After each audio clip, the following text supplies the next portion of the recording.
All right, so you're here because you want to learn more about real estate wholesaling 101. Now, I know you guys have probably been searching Google and searching YouTube and just really trying to understand and just grasp the concept of real estate wholesaling. Well, I'm glad you're here because I'm going to walk you through step by step on understanding what real estate wholesaling is. And my goal is when you finish watching this video, you're going to be ready to go get your first contract. So let's get started. Real estate wholesaling, what does it really mean? Everything in this economy in the United States, everything is wholesale, right? When you think about Amazon, it's wholesale. eBay, it's wholesale. All you are a middleman. You're a middleman. You're bringing together a seller and a buyer, matching up together, and guess what? You get paid a fee. So this is how you break it down, right? So in order to do a wholesale deal, you first have to get a purchase contract. So depending on where you're at, I don't know what state you're in, but here in Texas, we use what's called a Texas Real Estate Commission, a TREC 1 to 4 family residential contract. Now there's some other 2-page contracts or 1-page contracts that you can get from your favorite guru, but that's just a great place to start, right? It keeps you protected. It's a fillable contract. You're gonna go in and fill in the purchase price. I'll be happy to share with you guys how to fill out one of those contracts, but that's not what this video is for. So getting started in real estate wholesaling, right? You're gonna start off with having to do some type of marketing, right? How are you gonna target sellers to generate leads to come into your business?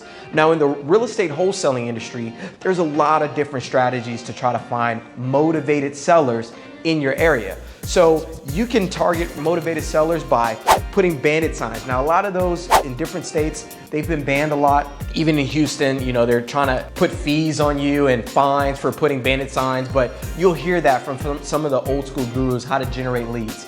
You can do text messaging, cold calling, direct mail, and then when you really have the big bucks, you can start doing radio advertising, and you can start doing PPC, big PPC budgets, SEO, search engine optimization. So there's all these different options, but I'm here to tell you guys, they all work. You just have to figure out what works for your budget. And then probably one of the cheapest one is driving for dollars. That's just you getting a full tank of gas, putting it into your vehicle, and just going drive around your zip code, your local area that you're gonna be a market expert in, and look for properties that need work, right? You're gonna be looking for everything that maybe the roof has a blue tarp on it, maybe the grass is overgrown, maybe you see some cracks in the brick, there's some deferred maintenance items that you know, hey, if the seller could afford to repair this property, they would have. So they're probably gonna need to sell this property, and it's probably gonna be a discounted price for you. In the step-by-step, first is finding a motivated seller, right? Motivated seller, motivated property.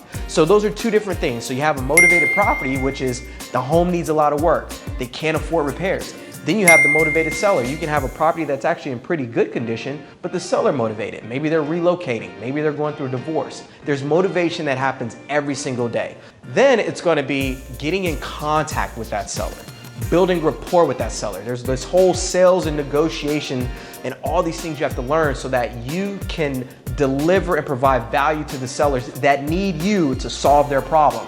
And guess what? When you're solving enough problems and you're providing a lot of value, that's what allows you to contract properties and get properties under contract at a discounted price. So many people, you're talking to real estate agents or maybe people outside of the real estate industry, they're gonna be saying, oh, it's a scam. There's no way you can get a property that's worth $100,000 and you're getting under contract for $40,000 or $50,000. Well, it depends on how much value you bring. So after you find your motivated seller, getting in touch with them, building rapport with them, that's where you're gonna get the property under contract. Now you're gonna get the property under contract at agreed upon price. But just as a quick rule of thumb, especially in this market right now, we're in an inflationary economy, interest rates are super high, and prices are still very high as well. So it's a really funky market that we're in right now. So in order for you to be safe as a real estate investor, to make sure your property can sell and you can make money, you wanna get that property under contract at about 50% of the value that's on there. So getting the property under contract at a great price. Then this is where wholesaling really comes in. So now you've found the motivated seller, you've built rapport with them, they feel like you're the person to get the job done, and now you're gonna get the property under contract. So now that you have the property under contract, what do you do with it? Now you have to find the end buyer. The buyer that's actually gonna take your position in the contract and fulfill the obligations that you had as the buyer all of those obligations and the terms that you agreed upon with the seller, this new buyer is actually gonna step into your position for a fee. And that's what's called an assignment fee or a wholesale fee, because you're the wholesaler. That's your fee. That's what your value comes in. You're creating value for two people, solving problems and creating an opportunity for end buyer. Never diminish your worth as a wholesaler. So get what you're worth, right? And then after you have this property under contract, when we're talking about finding an end buyer. So let's say the property's worth $100,000 on Zillow, you get it under contract for $50,000. For an investor, an end buyer who's gonna flip that property, or they're gonna turn it into a rental property or an Airbnb, short-term rental, or they're gonna do creative finance on the back end, who knows? But they may tell you that, hey, if this property in this area, I'll buy anything in this property. If it's a good deal, I'll buy it from you for $60,000 or $65,000. So you have it on, remember, you have the initial contract with the seller for $50,000 and you're upselling it, you're selling it to the end buyer for $60,000 or $65,000. Well, that difference is your assignment fee. But there's gonna be another contract that comes in the middle, and it's usually a 1 or 2 page agreement, and it's called an assignment of contract. And just to break that down, all that means is I'm assigning my interest and my rights in this contract as a buyer to you as the new buyer. And in order for that to happen, you're gonna pay me a $10,000 or a $15,000 or a $5,000, $30,000, whatever it is. That's my assignment fee to release my interest and assign my interest to you for a great investment property. So at closing, what happens is, as a wholesaler, you never end up on title, because again, you just assigned your interest. And what's gonna happen for us in our business, we typically require a $5,000 non-refundable deposit when we're assigning our contracts to end buyers. So we make sure that if you're gonna be buying this contract, if you waste our time or you back out of this contract for any reason, we already have a $5,000 non-refundable deposit and you're not getting it back for wasting our time. And so once you get that assignment contract to the title company, guess what? Now the end buyer takes your place. So at closing, and what's called a settlement statement, a HUD statement, that's that closing document at title, what you're gonna see is the seller, all they're gonna see is that original purchase amount. So on their HUD, they're gonna see that the sales price is $50,000, and then after fees and everything, they're gonna walk away with $40,000, $45,000 if the home is paid off. Now, the end buyer, instead of seeing that $50,000 purchase price, remember, they're paying you an assignment fee.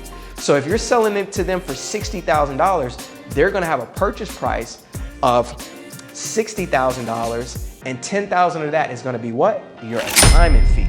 And then the rest is what's gonna go to the seller. You're never gonna take title to the property, but guess what? You're getting your assignment fee, and guess what? You didn't have to do anything to the property. And it's one of the highest returns on investment that you have in real estate investing, because you have really the only money you have in the deal is possibly gonna be your earnest money and the time that you spent, but you're not having to worry to put $20,000 in repairs, contractors, delays, and maybe the deal doesn't sell for what you think it's gonna sell. No, you're getting your money up front at closing. And so again, just to walk you guys, step-by-step A to Z of real estate wholesaling. Number one, it's finding the motivated seller, building rapport with them. Number two, it's getting the property under contract. Number three, it's finding the end buyer. Once you find your end buyer, then you're gonna do an assignment of contract. And then number five, you're gonna get your money at closing. So you're gonna get your assignment fee, and guess what? That money you get, invest it into your business so that you can do this 100 more times, 1,000 more times, so that you can keep leveling up as a real estate investor, real estate wholesaler.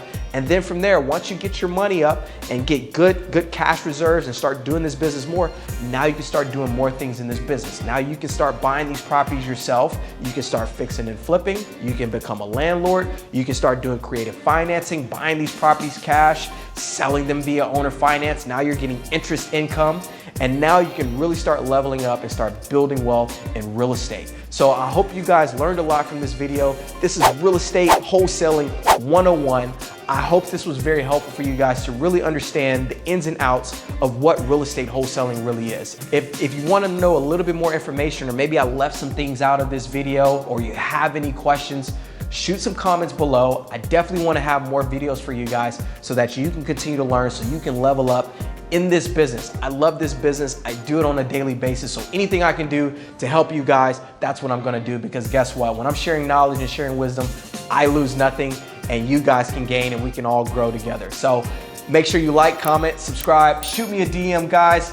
And again, my name is Lee, AKA Mr. House Guy. You can follow me on all platforms. I wanna see you guys successful. I wanna see you guys level up, change your trajectory, and change the family tree, because that's what it's all about. It's not fun unless we all win. Let's go.